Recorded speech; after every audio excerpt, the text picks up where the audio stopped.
기도하고 아카데미 시작하도록 하겠습니다. 자비로우신 아버지 하나님, 참으로 감사를 드립니다. 저희들이 오후에 다시 모였습니다. 모여서 자존감에 대해서 우리가 바르게 알아야 될 성경적 지식들 배우려고 합니다. 주님께 시간 가운데 함께 하셔서 지금 배우는 모든 내용들로 주님을 찬송하고 또 주님께 송영하며 주님께 영광 돌릴 수 있는 삶으로 나아갈 수 있도록 인도하여 주시옵소서. 감사를 드렸고 예수 그리스도의 이름으로 기도합나이다. 아멘. 바로 시작하겠습니다. 자존감 해결책이 아닌 문제. 미국도 그렇지만 이제 교수님께서 미국 상황에 대해서 쭉 처음에 소개를 해주시는데 요즘 한국도 만만치 않은 것 같아요. 학교와 가정에서 다양한 문제와 씨름하는 아이들이 굉장히 많습니다. TV에도 많이 소개가 되죠. 학업 수행이 어려운 아이부터 시작해서 친구들과 어울리지 못하고 자주 싸우는 아이들, 교사에게 칼을 휘두르는 사건들 수원에서 있었고요. 담배, 음주, 성적, 마약 문제도 요즘 굉장히 심각합니다. 여러분 잘 모르실 수 있는데 마약이 지금 굉장히 심각해요. 그 친구들끼리 몰래 먹여요. 음료에 타가지고. 그러면 거기 중독이 되거든요. 그래서 사게 만들어요. 이런 일이 지금 일어나고 있습니다. 실제로. 서울 경기 지역에는 굉장히 심각합니다. 그런 문제들이 굉장히 많은데, 그런데 이제 전문가나 교사나 부모나 이런 문제의 원인들을 이야기할 때 낮은 자존감은 항상 언급을 한다.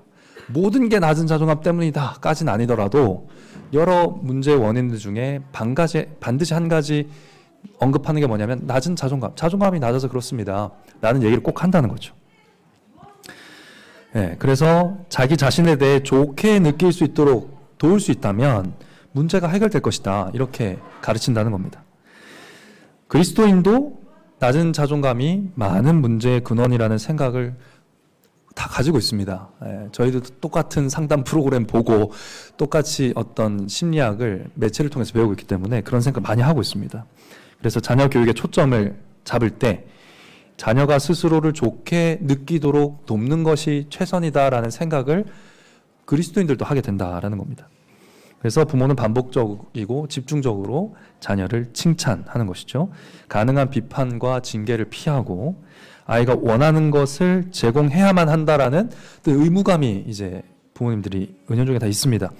그래서 좋은 옷을 사입히고 각종 여러 가지 활동들, 우리 아이만 못하는 활동 없도록 다 활동들 찾아다니면서 시키고요. 가능하면 한두 가지 스포츠는 잘 할 수 있도록, 그게 축구가 됐든 테니스가 됐든 탁구가 됐든 뭐가 됐든지 간에 한 가지는 정말 멋들어지게 할 수 있도록 어려서부터 교육을 합니다. 그래서 모든 걸 다 잘하면 너무너무나 좋고 만족스럽고, 다 못해도 하나는 잘하는 게 있어서 자기에 대해서 좀 자존감이 있는 분야 하나는 있어야 되지 않느냐라는 생각을 부모님들이 다 한다는 것이죠.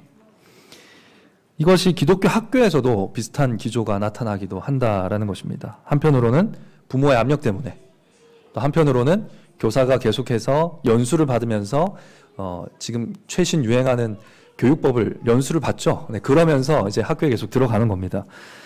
모든 아이가 성공을 경험할 수 있도록 하는 커리큘럼을 만든다거나 어떤 채점 시스템을 만든다거나 누구도 실패감을 느끼지 않는 채점 시스템, 이런 것을 만들고, 또 아이들에게 더 많은 칭찬을 하고 덜 훈계하도록 훈육법을 짜고 이런 일들이 있다는 거죠. 그래서 각각의 자존감을 높이는 길을 기독교 학교에서조차 찾는다. 그러면 문제가 해결되거나 최소화되거나 좋은 시민이 되고 좋은 선한 영향력을 끼치는 사람이 되고, 이런 기대를 가지고 있다는 겁니다. 근데 이런 내용이 그리스도인이라면 비성경적이고 헛된 말이라는 걸 알아차릴 수 있어야 된다라고 말합니다. 이게 분별력이죠. 그런 이야기를 들을 때 그렇구나, 우리 아이도 그래야겠구나가 아니라 비성경적인데? 라는 느낌을 가지셔야 된다는 겁니다. 그리스도인이 아니다 하더라도 이 낮은 자존감하고 낮은 학업 성취, 범죄, 약물, 이런 문제 사이의 인과관계를 밝혀낸 명확한 근거가 있는 과학적 연구도 없다라는 것을 우리가 기억한다면 이게 헛된 말이구나라는 걸 알아차려야 됩니다. 자, 사람들은 이 죄에 대한 문제에 죄를 다루기 싫어해요. 죄책감의 문제를 다루기 싫어합니다. 그래서 죄책감에 대한 불쾌감을 없애기 위해서 노력을 해왔습니다. 역사적으로. 이를 위해서 개발한 3가지 방법이 있다고 하죠. 첫 번째는 죄라고 부르던 행위를 더 이상 죄가 아닌 것으로 정의를 바꾸는 겁니다. 가장 대표적으로 태아의 목숨을 빼앗는 것의 정의를 어떻게 바꿉니까? 자신의 몸을 통제할 자유라고 재정의를 하는 거죠. 그러면 죄책감을 느끼지 않아도 되기 때문입니다. 또 다양한 성적인 죄에 대해서도 지금 다 어떻게 바뀌었습니까? 대체 생활 방식이 됐죠. 대안적 생활 방식이 된 겁니다. 그러면 죄책감 가질 필요가 없겠죠. 또 아직 사회에서 승인되지 않은 행위들도 있습니다. 그런 거는 이제 질병으로 분류를 합니다. 그건 질병이다. 죄라기보다는. 그래서 질병에 대해서는 우리가 죄책감 느낄 필요 없죠. 질병은 그냥 걸리는 거잖아요. 네, 그러니까 죄책감을 가질 필요가 없는 것으로 여기게 됩니다. 그리고 질병이라고 부르는 순간 뭔가 우리가 약물을 복용하고 치료를 받으면 호전이 될 것이다 라는 생각을 갖게 됩니다. 거듭나야 되는 게 아니라 치료할 수 있다라고 생각을 하게 된다는 거죠. 그리고 질병으로 재정의할 수도 없고 병명을 붙일 수도 없는 정말 그런 행동도 있습니다. 그런 것들, 그런 정말 극악한 행동들에 대해서 어떻게 또 설명합니까?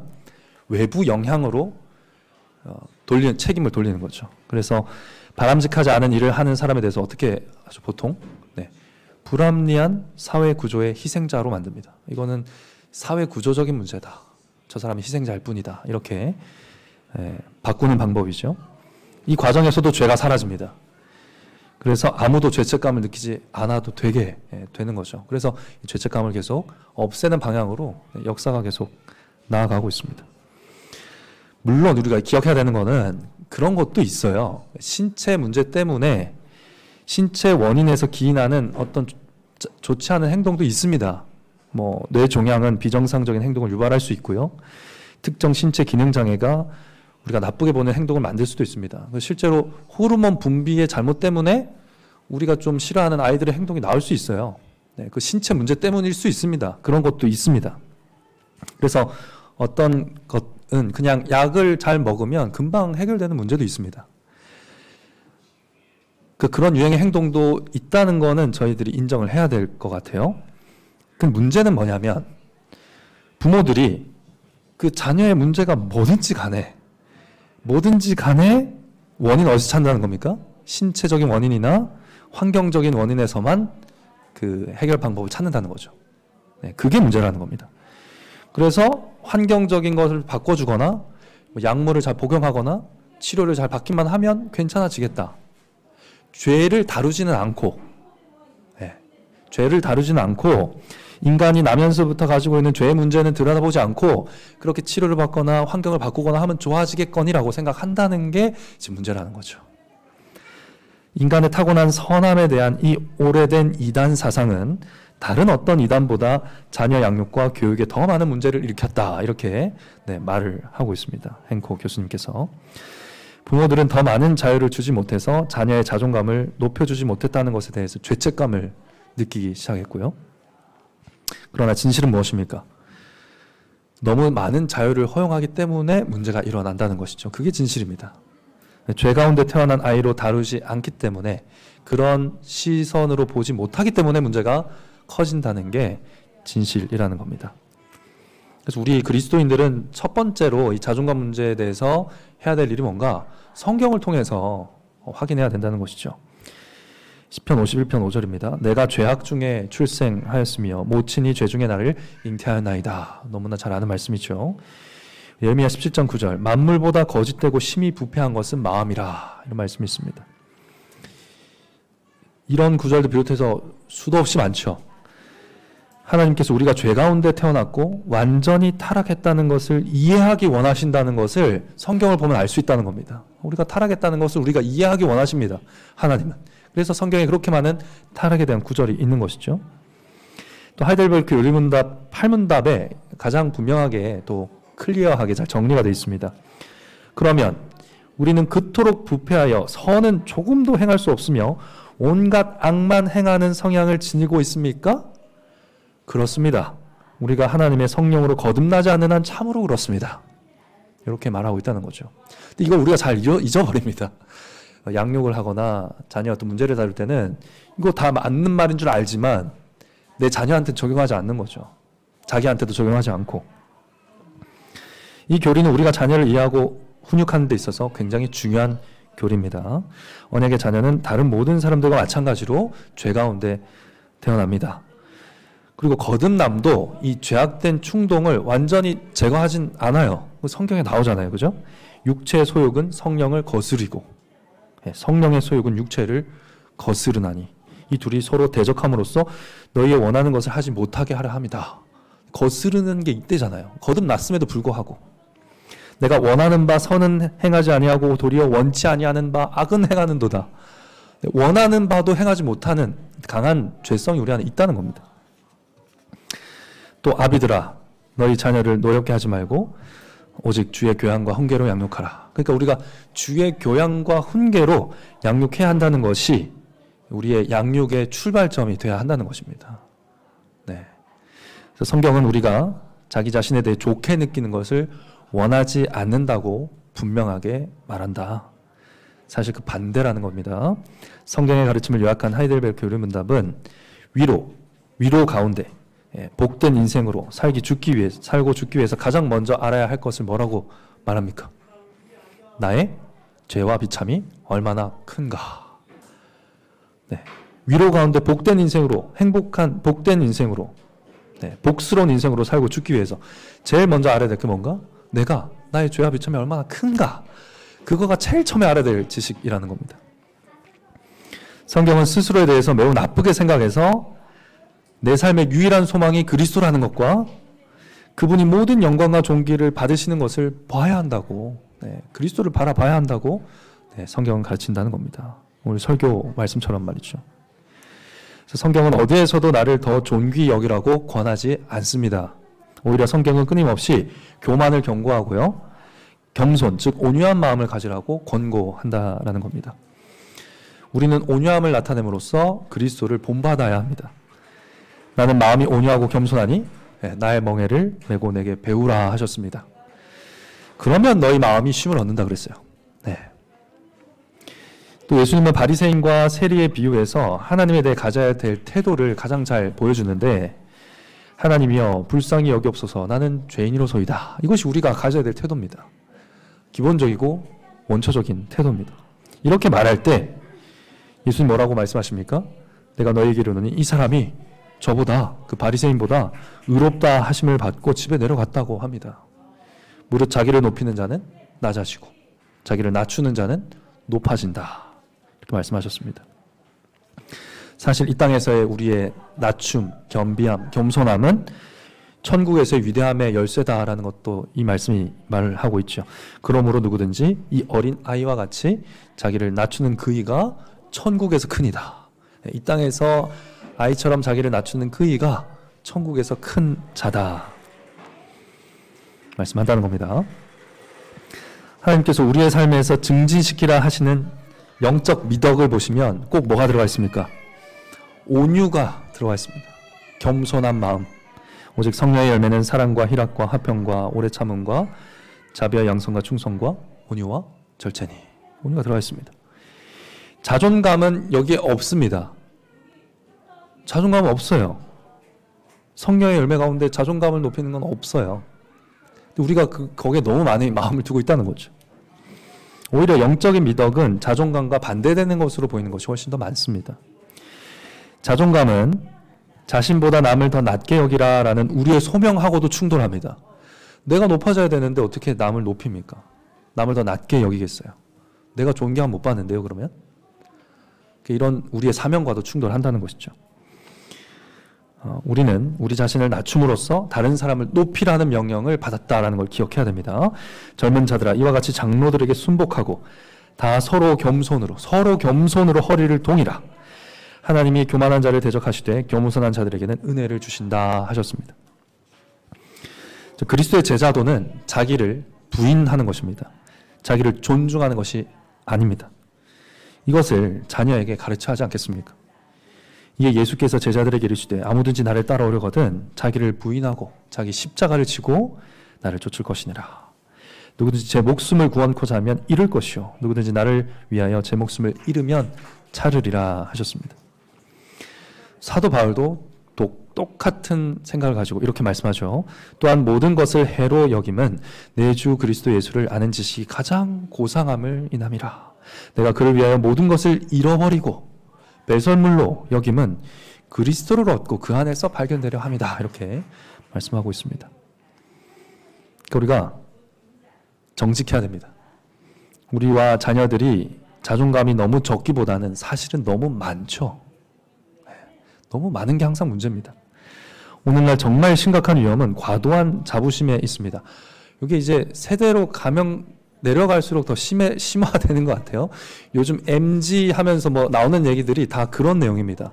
자기 자부감이 너무 큰 사람들, 큰 젊은 사람들 얘기가 그 MZ 세대에 대한 얘기예요. 교만은 타락 이후로 항상 많은 사람들이 짓는 가장 큰 죄다. 항상 많은 사람들이 짓는 가장 큰 죄가 뭐냐? 교만이다라고 말하고 있다는 겁니다. 그런데 더 이상 문제는 뭡니까? 교만을 위협으로 인식하지 않죠. 교만을 자랑합니다. 내가 제일 잘 나가. 노래가 나오고요. 그거를 부르면서 내가 제일 잘 나간다고 이야기를 하는 시대가 됐습니다. 그렇게 자랑하는 게 부끄럽지 않은 세계가 됐어요. 네. 옛날에 수치스럽던 것을 오히려 앞에 들이밀어야 인정을 받는 시대가 됐습니다. 교만이 미덕이 됐어요.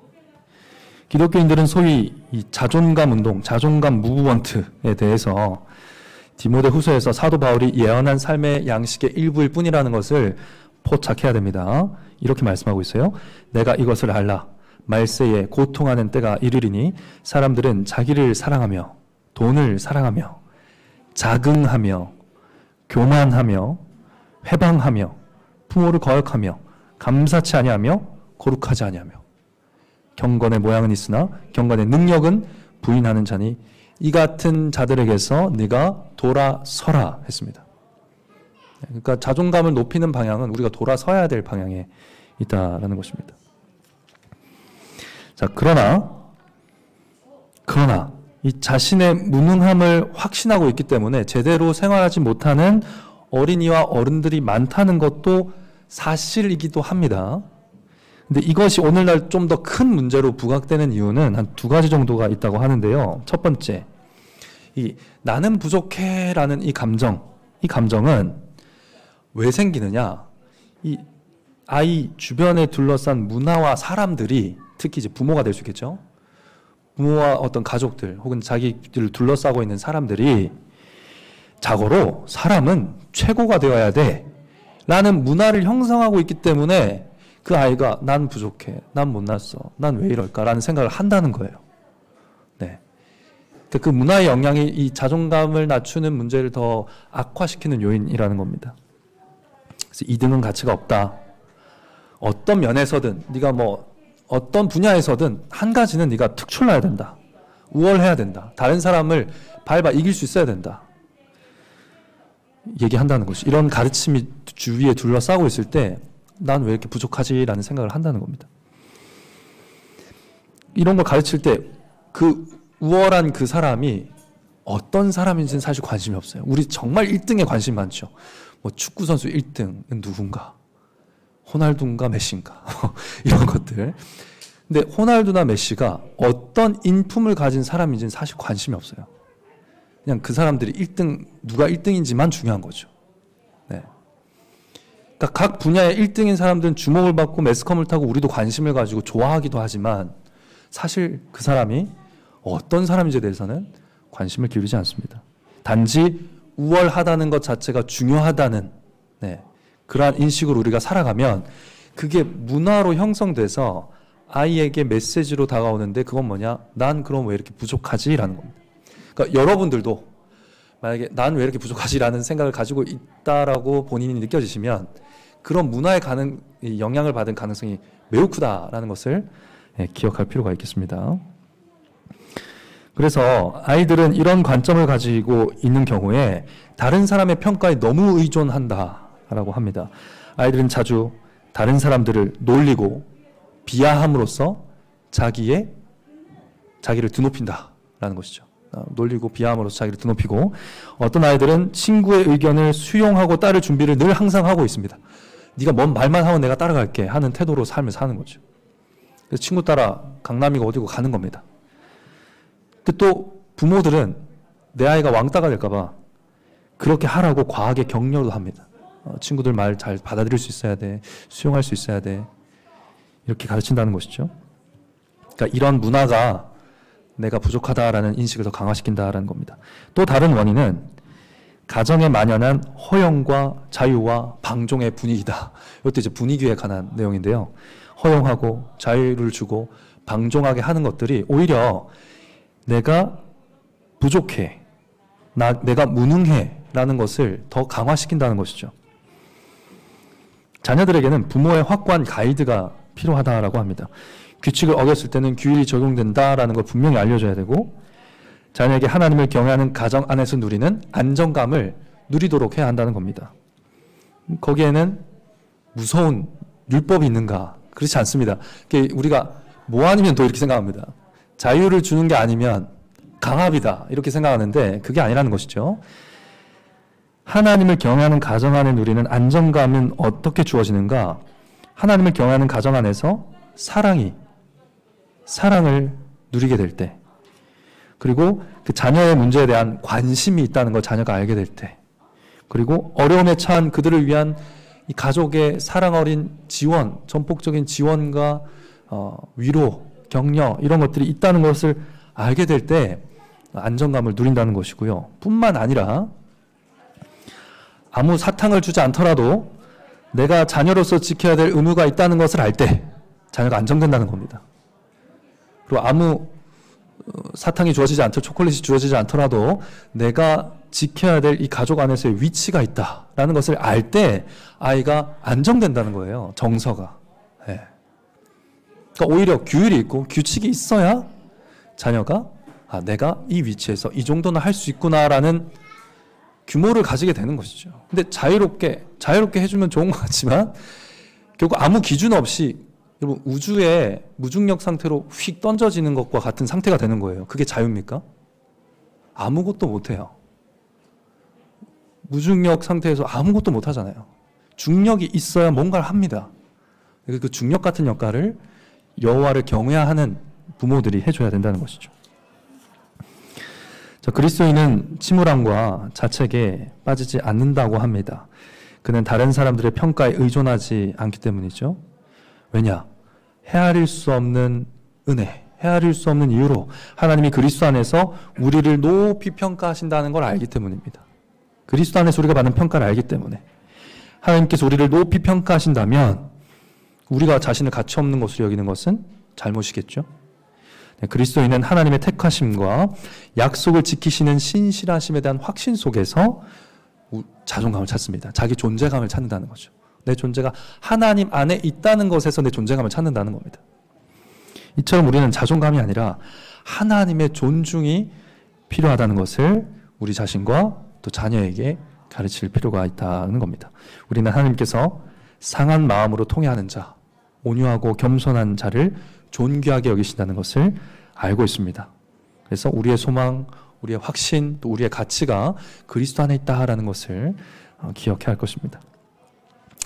자, 일부 그리스도인들이 죄책감을 해롭다고 확신하게 되는 것은 참으로 놀라운 일입니다. 왜냐하면 구속의 첫 번째 단계가 뭡니까?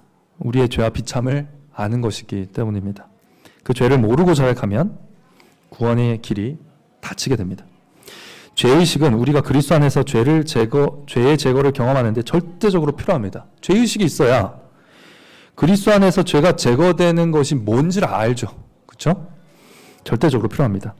그래서 오히려 사탄은 죄책감을 덜어주는 겁니다. 각종 방법을 통해서. 근데 그게 너무 위로잖아요. 죄인에게. 잘못된 방법이지만. 그래서 계속 그쪽에 더 우리의 마음이 끌리고 있는 거 아닌가 생각이 됩니다. 교회 안에서도 자존감 운동을 옹호하는 사람들이 많다. 물론 우리는 격려도 해야 되고 격려 없애라는 게 아닙니다. 격려도 해야 되고 자녀의 행동이 어떤 성과나 칭찬받을 일이 있을 때 칭찬도 해야 되는데, 근데 그리스도인의 칭찬의 의도는 자존감을 강조하는 사람들의 칭찬의 의도와는 완전히 달라야 된다라고 말하고 있습니다. 그리스도인은 자녀에게 죄를 알리고 훈계하고 지도하며 죄악된 행동에 벌을 주면서 칭찬할 일을 칭찬한다라는 것이죠. 아이에게 죄악에 대한 궁극적인 책임이 자신에게 있음을 가르치려는 의도를 가지고 모든 행위를 한다는 것입니다. 동시에 그리스도인 교사나 부모는 용서를 보여주면서 그들이 자녀를 얼마나 사랑하는지도 또한 보여줍니다. 벌하고 끝이 아니랬죠. 네, 저희들이 주일학교에서 복음을 선포하라 해서 계속해서 확인했던 게 뭡니까? 끝을 잘 맺어야 된다. 네, 체벌을 했으면 반드시 용서함을 받는 그 의미가 뭔지에 대해서 알아들을 수 있도록 그 체벌을 잘 마무리를 지어야 된다고 했습니다. 이 부모들이 또 교사들이 자녀를 사랑하는 이유는 아이들이 뛰어나기 때문도 아니고 그들의 행동이 완벽해서도 아니고 그들이 너무 훌륭해서도 아니다. 이 자녀가 하나님의 자녀들 중에 하나이기 때문에 사랑하는 것이고 이들이 구원의 길로 인도받을 수 있도록 우리의 보살핌 아래 하나님이 허락하신 성도기 때문에 사랑하는 것이지. 네, 이들이 우월하기 때문에 사랑하는 것이지 아니지 않습니까? 우리가 유아세례 사역에서 이것을 확인하죠. 이 개념을 가지고 자녀를 양육해야 된다는 겁니다. 자존감을 높이면 문제 해결이라고 주장하는 사람들은 이 아이가 죄책감을 느낄 때 매우 두려워합니다. 그러나 우리가 성경을 신중하게 연구한다면 우리는 죄책감을 매우 느껴야 된다라는 것을 알게 된다라고 설명합니다. 하나님은 우리가 스스로 죄책감에서 벗어날 수 없음을 매우 깨닫고 정말 깨닫고 그리스도 안에서 의를 구하는 법을 배우게 하시는 겁니다. 그러니까 죄책감을 가져야 된다는 것은 거기서 끝은 아니에요. 거기서 그리스도를 바라보고 그리스도를 향해서 그 안에서만 나의 의로움을 찾을 수 있다는 것을 배우게 하시려고 우리에게 큰 죄책감을 주신다는 겁니다. 근데 사람들이 죄책감을 느낄 때 겪는 문제들은 사실 왜 일어나냐면 죄책감에서 벗어나는 유일한 길이 그리스도 안에 있다는 것을 인정하지 않기 때문에, 그래서 다른 방법을 계속 찾고 치료법을 찾고 약을 찾기 때문에 일어난다라는 겁니다. 네. 물론 뭐 치료법도 필요하고 약도 필요한데 근원적인 핵심을 다루지 않고 해열제만 먹어서는 병이 낫지가 않습니다. 네. 병의 근원을 건드리는 치료가 있어야 되는 것이죠. 열만 떨어뜨린다고 되는 게 아니다. 많은 자녀 문제가 다른 사람들의 존중을 얻으려고 노력하면서 하나님의 존중을 무시하기 때문에 일어난다라는 것을 기억해야 됩니다. 자, 그럼 어떻게 하라는 건가?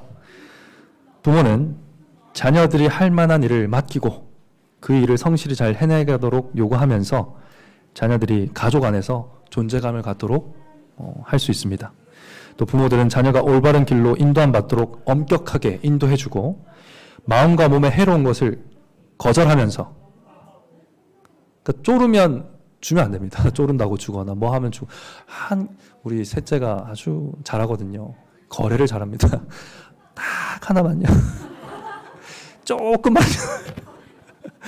그래서 엄마는 마음이 너그러워가지고 자꾸 넘어가는데 전 안 되죠. 안 돼 이러는데 넘어가면 안 돼요.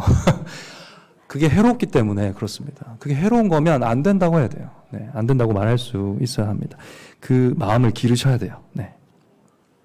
그래서 마음과 몸에 해로운 것을 거부하면서 자녀들의 안녕을 깊이 생각하는 마음을 보여줘야 됩니다. 그러니까 사탕 안 되는데 사탕 안 돼가 끝이 아니고 왜 안 되는지, 이게 얼마나 너에게 좋지 않은 것인지, 그리고 내가 얼마나 큰 사랑으로 이렇게 하고 있는 것인지에 대해서 함께 설명할 필요가 있다는 것이죠.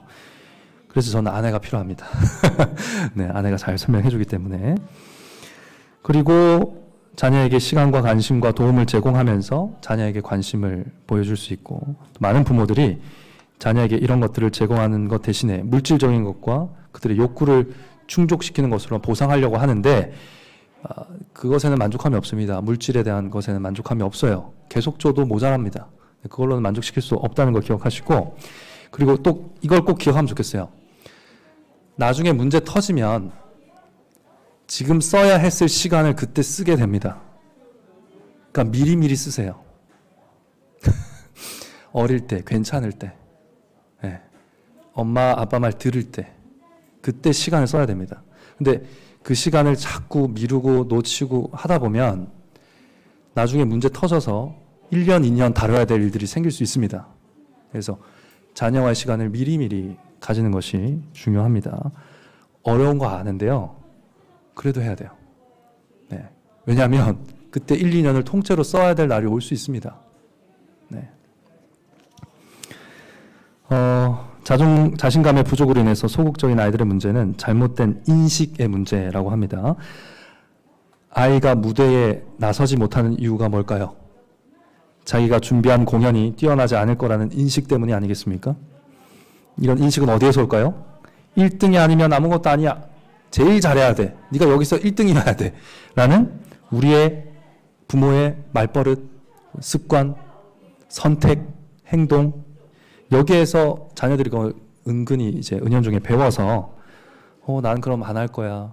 나는 무대 앞에 안 설 거야. 이렇게 되지 않느냐 하는 것이죠. 그러니까 어디서나 넘버원이 찬사와 주목을 받는데 TV에서도 그렇고 어디에서 다 1등이 주목을 받죠. 근데 우리도 이에 동조하고 박수치고 혹은 뭐 시샘하거나 하면서 내가 올라가야 되는데 하면서 이 아이들의 자존감을 낮추는 환경을 만들고 있었던 건 아닌지 한번 마을에서 돌아보시기 바랍니다. 또 우리는 하나님은 결코 반이나 학교에서 몇 등이었나를 묻지 않을 것이다라는 것에 대해서 정말로 가르쳐야 됩니다. 네. 정말로. 우리가 얼마나 칭찬과 박수를 많이 받는지, 우리가 얼마나 상을 많이 받는지 하나님은 그런 거 안 물어보십니다. 하나님은 하나님께서 우리에게 주신 것을 가지고 무엇을 했는지만 물어볼 것이다 라는 겁니다. 자신에 대해서 이런 관점을 가진다면 아무도 자신감의 부족을 경험하지 않을 겁니다. 그래서 마지막에 이 말씀이 모든 문제의 원인과 해결책을 담고 있다 하면서 말라기 3장 13절부터 18절 기록하고 있습니다. 여호와가 이르노라 너희가 완악한 말로 나를 대적하고도 이르기를 지금 우리는 교만한 자가 복되다 하며 악을 행하는 자가 장성하며 하나님을 시험하는 자가 화를 면한다 하노라 함이니라. 그때 여호와를 경외하는 자들이 피차에 말하매. 자, 앞서서 얘기한 것은 현대 자존감을 높이려고 하는 사람들이 하는 말이라고 한다면 여호와를 경외하는 자들이 서로 간에 말할 때 어떻게 말하겠습니까? 여호와를 경외하는 자와 그 이름을 존중히 생각하는 자를 위하여 여호와 앞에 있는 기념책에 기록하셨느니라 하면서 만군의 여호와가 이르노라 나의 정한 날에 그들로 나의 특별한 소유를 삼을 것이요. 하나님의 존중, 하나님의 인정이죠. 특별한 소유를 삼을 것이요.